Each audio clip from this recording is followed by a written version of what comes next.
We just wrapped up day 20 of the Diddy trial, and if the actual jury is anything like the unofficial jurors, those who are watching the trial with me in the viewing room, they are deeply conflicted as to what to take away from Jane as to whether or not she's a victim of being trafficked. I am Joe Neerman, aka Good Logic. I'm a New York litigator who's practiced in this very courthouse in the Southern District of New York, and I come down to the trial for the purposes of breaking down for my audience how the case is proceeding from the perspective of the state, from the perspective of the defense, how good or poor a job the court is doing, and perhaps most importantly, to give you the vibe.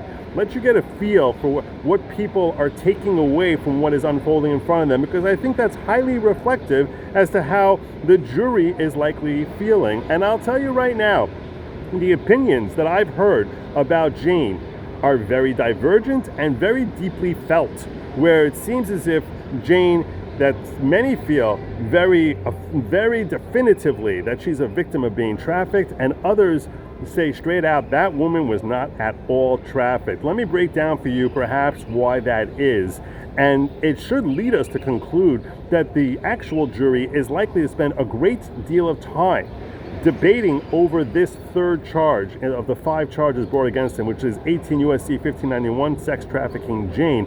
Now, Jane is a pseudonym for Diddy's girlfriend from the period of 2021 to 2024. And on direct testimony, where she spent 2.5 days going through excruciating detail about her developing relationship with Diddy from its early heyday when everything was a romantic whirlwind until a few months later when she engages in the first hotel night. And hotel night is what Cassie Ventura, the first of his known trafficking victims, testified about and called a freak-off.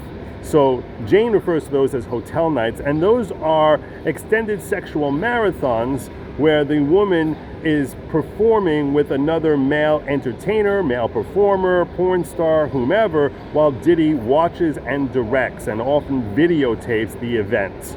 And those hotel nights that Jane walked us through, which you've all heard about, the baby oil and the so many fluids we can't even go into it. The question that ultimately comes down for Jane is similar to the question that we had with Cassie, which is, are they acting of their own free will, or are they acting because they're being forced, coerced, compelled by Diddy? Now, when Jane is testifying, she routinely refers to Diddy as my partner or my lover, and a lot of people take away from that she's choosing to please her partner, her lover, and hence she cannot be coerced or compelled.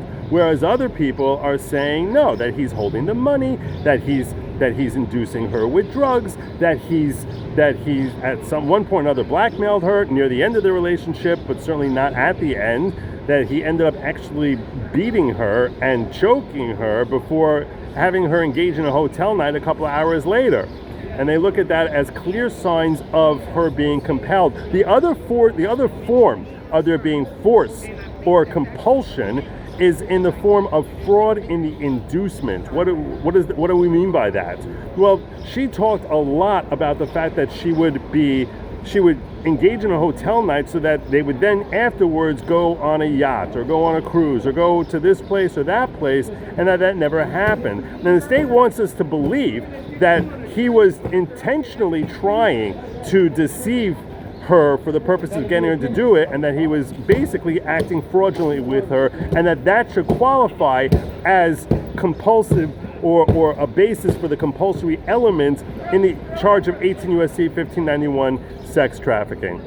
Now, we spent all day on cross-examination. Teny Geragos for the defense is the one who was engaged in the cross, and I want you to just understand the dynamic here. When Teny was doing the cross-examination of Cassie on day 1, she conducted it like it was a People magazine interview. She ultimately got a little bit more aggressive. That is not the tone she took with Jane today. I wouldn't call it aggressive. I don't think that she was bullying the witness at any time today, but it was certainly more directed. And the nature of the questions that she was asking was designed to elicit a feel from the witness that she was completely okay with everything that was going on here. Now, for her part, the witness seemed very well composed, and there was pretty much a very boring day of cross-examination, far less entertaining than a lot of other days that we've had so far. And with one exception of a moment which everyone sat up in their chair and was like, whoa. And I'll get to that in a moment. But her demeanor has basically been very matter of fact. I'm talking about Jane's demeanor, that she seems to be in control and totally okay with answering questions and just saying that this is the way things went down. And the tone that she keeps and the messaging that she keeps giving as she's asked questions about the fact that she was involved in selecting some of the male entertainers, and we've heard a lot about these male entertainers, that it was all a matter of pleasing my partner, pleasing my lover, that she wasn't willfully going down this road, but that she was trying to please her partner, please her lover. She talked about that when she was questioned about the nature of her friendship or developing relationship on a friend level with some of these male performers, that she described Paul as having a warm energy, or described Don as being handsome. These are different performers who we heard a lot about during her 2.5 days of direct, and that she basically seemed to be comfortable with them, that she's texting Anton, who's a third one, and that she chose out Cabral, thought that he was attractive. And the idea that Teny Geragos of the defense wants to take away is that she's comfortable with these guys. She enjoys the sex with them. That one of the sexual encounters she called the most intense sexual experience of her life. Now, Jane responds to something like that he gave me a drug which I had, a form of Molly that I had never had before, and it served to make her sexual appetite incredibly heightened, and that's why she ended up feeling that way. Not that she had any personal desire specifically for any of these entertainers, and that her whole agenda throughout this entire time was to please her partner. Now, the interesting thing is, as I said, a lot of people take away from this that she was just putting up an act, and they believe what Jane is putting out there, that the reason that she's engaging in lengthy sexual text exchanges, which we spent hours today going text exchange by text exchange of the most, you're so sexy, blah, blah, blah, you turn me on, blah, blah, blah, what do you think about having a hotel night here, he's so hot, blah, blah, blah, just on and on. So she was trying to explain, and she seemed to be very calm in saying, I was giving my partner what he wanted. I was giving my lover the fantasy that he wanted, and trying to say that the justification for it was that she can tell that this is what he wanted. Now, there was a lot of people took away from this that makes perfect sense. It makes perfect sense if you understand how this dynamic of this relationship is going. And that, yeah, she was, those are the parties who were saying she was trafficked. Others are saying you can't take no accountability for all these things you threw out there.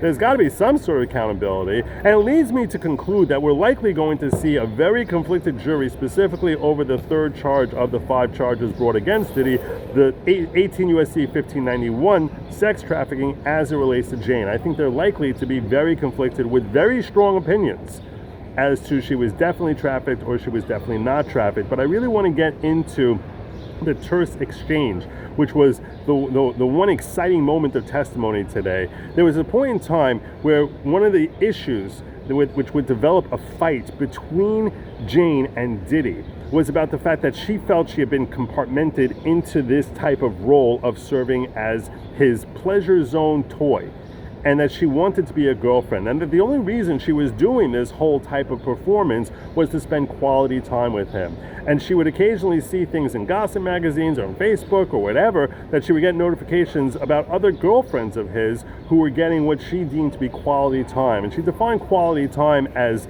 she defined, getting the good boyfriend as getting quality time and dining and shopping and things of that nature. Well, Teny Geragos for the defense tried turning that into saying that she wanted money from him, that she wanted the gifts. And she started going into a fight that unfolded shortly after Jane had seen a Facebook post from a girlfriend where she was all excited about a Chanel bag that she had gotten from Diddy.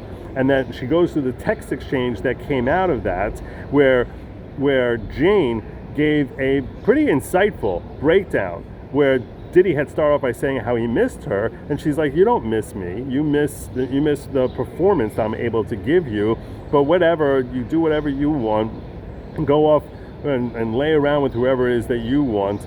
And that she was giving him attitude and expressing her frustration with the fact that, and the way she explained it was that she's the performer, and that's all she gets to get. She wants to be the girlfriend, and the other ones get the actual girlfriend type quality time from him.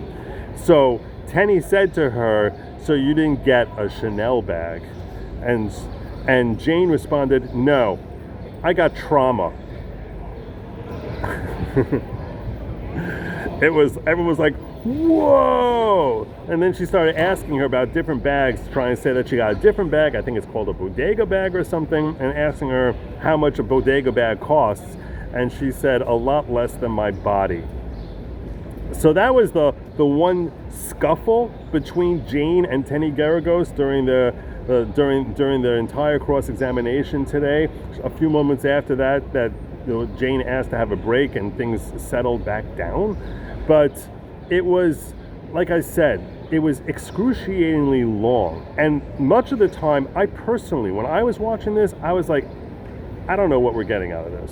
I don't know what to take away from all of this. They're reading through one blah blah blah text exchange after another. What am I supposed to get from this? So she's talking about freak-offs, or not freak-offs, but hotel nights, or about this guy, and basically having one very explicit text exchange after another where they're both talking about engaging in hotel nights, and she's going to say that her motivation was that she was trying to give her lover what he wants. It felt very tedious to me, and I actually felt as if the defense had wasted most of the day. But then I get in an elevator after we wrap up for the day. I get in an elevator with a whole bunch of folks who are all sitting watching this testimony all day today, and it's a crowded elevator with like 15 of us, and as soon as the doors close, one guy goes, that woman is not a victim of being trafficked. And 5-6 people around me are all like, yeah, no way at all. She's how do you call that trafficking? And they all seem to be on the same page that she's not trafficked. And yet I talk to other people here who seem to get angry at me if I imply to them that there's an argument to be made that she was not trafficked. And that's why I foresee that this third charge is likely to be something that the jury will similarly be hotly divided over as to whether or not she's a victim. That's what I got for you today. We wrapped up at 3 o'clock today. Tomorrow we start at 1 p.m. It's a late start tomorrow. I'll be back here to cover that for you. This is Joe Neerman, aka Good Logic. If you like this type of content, please like, share, subscribe, and hit that bell so you get all notifications. Till next time, Godspeed.